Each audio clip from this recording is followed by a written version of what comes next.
अस्सलामु अलैकुम रहमतुल्लाह। इन्नल हम्दुलिल्लाह अस्सलातु वस्सलामु अला रसूलिल्लाह व अला आलिहि व असहाबिहि व बारक वसल्लम। उपस्थित আজকের এই মহতি ইফতার মাহফিলের সম্মানিত সভাপতি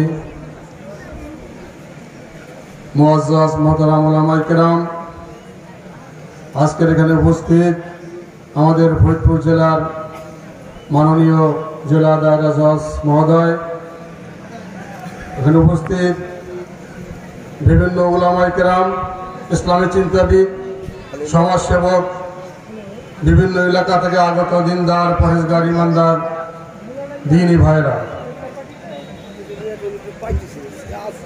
সত্যিকার অর্থে আজকে একটি এই পরবর্তী বেলায় সুন্দর একটি আয়োজন দেখে খুব ভালো লাগতেছে। একটি ইফতার মাহফিল আমাদের জন্য একটা মিলন মেলার আয়োজন করেছে নূর ফাউন্ডেশন জামিয়া ইসলামিয়া মাদ্রাসায়। এই ইফতার মাহফিলে আমরা উপস্থিত হতে পেরেছি, এই জন্য আল্লাহ রাব্বুল আলামিনের নিকটে শুকরিয়া আদায় করছি জোরে সোরে আলহামদুলিল্লাহ। ইফতারের মুহূর্তে দোয়া কবুলের সময় আল্লাহ রাব্বুল আলামিনকে আমরা দেখাতে চাই যে আল্লাহ, আপনি আমাদেরকে হুকুম করেছিলেন সিয়াম পালন করার জন্য। ঘরে খাবার ছিল, সুস্বাদু খাবার ছিল, পানীয় ছিল, ক্ষুধার যন্ত্রণায় ছটফট করেছি, কষ্ট পেয়েছি, তারপরেও আমরা খাইনি। খেলে হয়তো পৃথিবীর কেউ দেখতো না, কিন্তু একমাত্র তোমার ভয়তে খাই নাই। এইটাই তাকওয়া। এই তাকওয়ার কারণেই আল্লাহ রাব্বুল আলামিন আমাদের সকলের গুনাহ মাফ করে দেবেন। জোরে বলেন আলহামদুলিল্লাহ।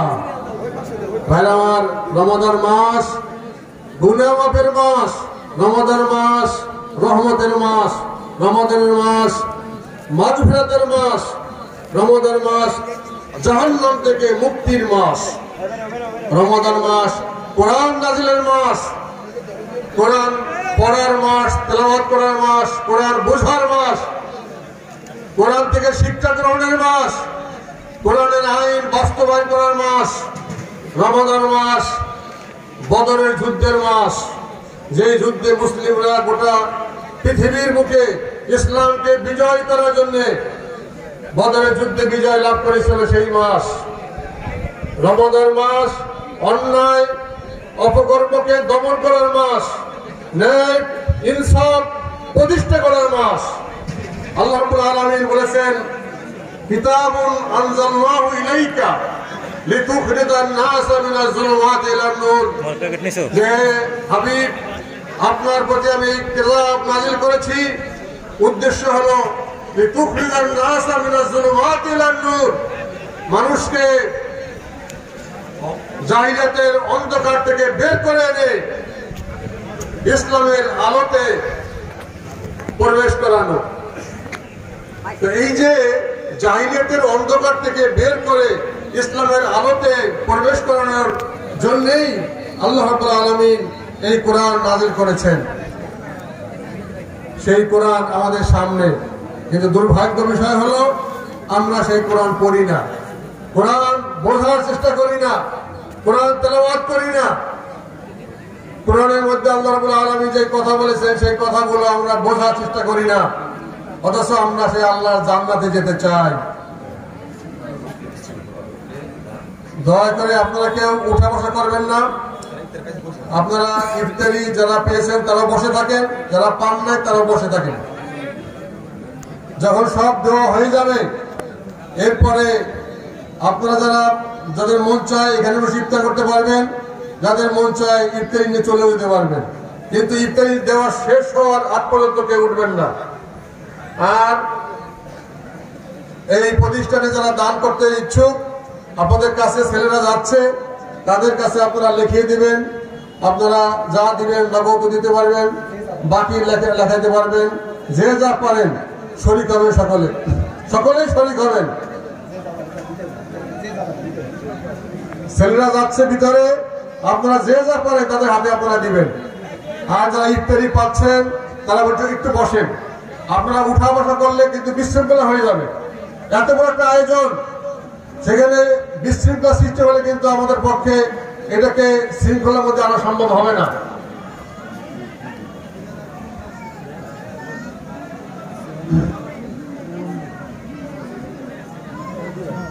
আল্লাহ রাব্বুল আলামিন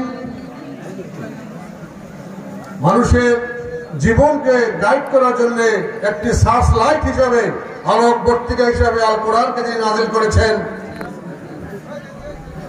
অন্ধকারে যেমন লাইট ছাড়া আমরা দেখি না, এই জাহিলিয়াতের অন্ধকারের মধ্যেও কোরআন ছাড়া আমরা কিছু দেখবো না, বুঝবো না।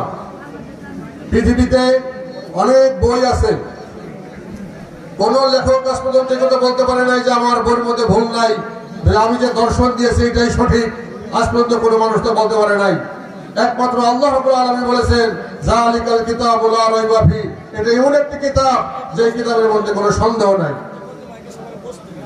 আল্লাহ রাসূল সাল্লাল্লাহু আলাইহি সাল্লাম বিদায় হজের সময় তিনি গোটা বিশ্বের উম্মতের জন্য তিনি বলে গেছেন, হে আমার উম্মতেরা, আমি চলে যাচ্ছি, কিন্তু হিদায়াতের জন্য তোমাদের সামনে আমি দুটি জিনিস রেখে যাচ্ছি।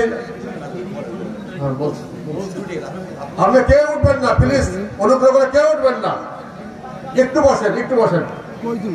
দোয়া হবে, এই ইফতারির সামনে যেই দোয়া করা হবে সেই দোয়া কবুল হবে। ইফতারির সামনে দোয়া কবুলের ওয়াদা দেওয়া হয়েছে।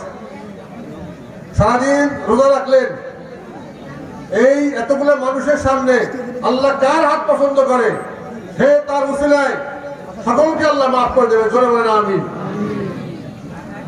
আল্লাহ রাসূল সাল্লাল্লাহু আলাইহি সাল্লাম বললেন, আমি তোমাদের সামনে দুটি জিনিস রেখে যাচ্ছি, তা হলো কিতাবুল্লাহ ওয়া সুন্নাত রাসূলিহি। একটা হলো আল্লাহর কিতাব কোরআন আর সুন্নাত রাসূল, রাসূলের সুন্নাহ হাদিস। এই দুইটা জিনিস তোমরা যদি আঁকড়ে ধরে রাখো, তোমরা কোশ্চিনকালে তোমরা পথভ্রষ্ট হবে না, গোমরাহ হবে না। কিন্তু আজকে মুসলমানরা অত্যন্ত দুর্ভাগ্যের বিষয় যে এই দুইটি জিনিস তারা ছেড়ে দিয়েছে। তারা কোরআনের কাছেও যায় না, হাদিসের কাছেও যায় না।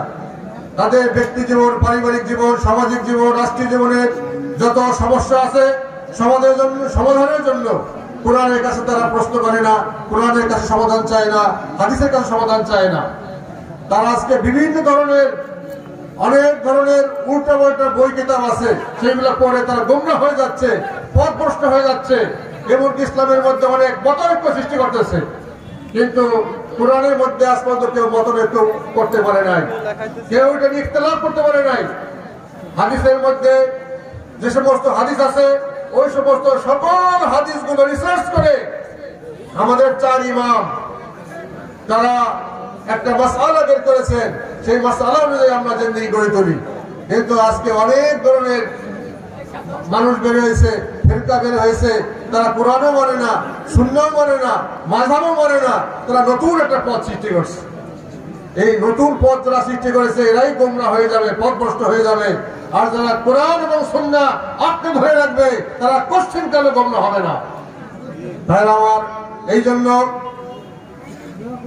আমাদেরকে বিশাল এক দায়িত্ব দিয়ে আল্লাহ রাব্বুল আলামিন পৃথিবীতে পাঠিয়েছেন।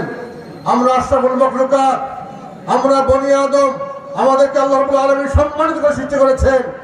আমরা মুসলিমরা গোটা পৃথিবীতে এসেছি আল্লাহর দেওয়া জমিনকে শাসন করার জন্য, আল্লাহর দেওয়া জমিনকে পরিচালনা করার জন্য, আল্লাহর দেওয়া জমিনকে খেলাফতের আদলে আল্লাহ রাসূল সাহাবায়ে কেরাম যেভাবে চালিয়েছেন সেইভাবে পরিচালনা করার জন্য।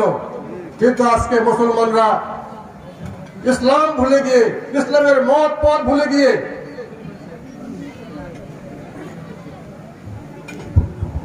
সম্মানিত উপস্থিতি, আমরা যারা বসে আছি, আমরা কি সবাই ইফতার পাইছি? একটু হাত তুলে দেখান তো। আলহামদুলিল্লাহ। নামান ইফতারি পান নাই কে? যারা বসে আছেন ইফতারি পান নাই কে একটু বলেন। আর যে সমস্ত ভাই দাঁড়ায় রয়েছে, আমরা কাউকে ইফতারি দেবো না। যদি বসে যান তাহলে আমরা ইফতারি দেবো। আর এখন বাইরে কোনো লোক ঢুকবে না, এক একজন 2-3 বার নিচ্ছে। আমরা কিন্তু যথেষ্ট পরিমাণ করেছি, আপনারা সহযোগিতা না করলে যথেষ্ট পরিমাণ আমরা 2000 লোকের আয়োজন করছি, আমাদের আছে। কিন্তু যদি এক একজন এলোমেলো করে তাহলে আমাদের জন্য সমস্যা। এই জন্য যারা দাঁড়িয়ে আছেন তাদের দাঁড়িয়ে থেকে আমরা দিতে পারবো না, যার যার জায়গায় বসে যেতে হবে, তাহলে আমরা দেবো। পরবর্তী কাজ আমরা শুরু করবো। যারা পান নাই বসে দেবেন মেহরবানি করে। একটু সহযোগিতা করুন।